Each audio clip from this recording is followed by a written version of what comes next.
This course provides an introduction to working with children who volunteer or intern with projects abroad.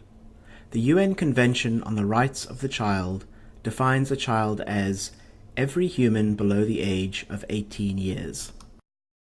Each year, a large number of children volunteer or do an internship with projects abroad. In 2017, 26% of volunteers who took part in our projects were under the age of 18 and must therefore be considered children. In this video, we will refer to a child who volunteers or interns with us as a child volunteer. It is our responsibility to keep the children who intern or volunteer with us safe. A child volunteer may experience abuse in their home country. They could be abused by a family member or someone in the wider community. They might also experience abuse in the destination they are volunteering in.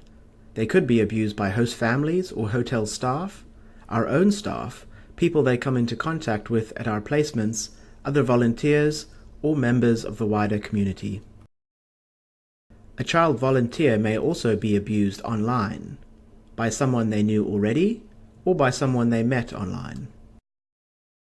Staff should therefore understand what abuse is, and recognize the signs that a child is being abused, wherever the abuse takes place.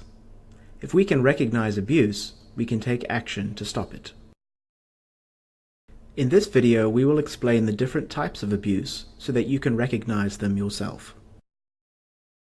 The National Society of the Prevention of Cruelty to Children defines abuse as any action by another person, adult or child, that causes significant harm to a child. Abuse can take the form of physical abuse, emotional abuse, sexual abuse, or neglect. Physical abuse can be physical harm carried out or simply threatened to be carried out, and may be a single, isolated incident or repeated incidents. Emotional abuse is the persistent emotional maltreatment of a child that can have a negative effect on a child's emotional health and development. This kind of abuse can include deliberately scaring or humiliating a child, or it may involve constantly criticizing, isolating, or simply ignoring a child.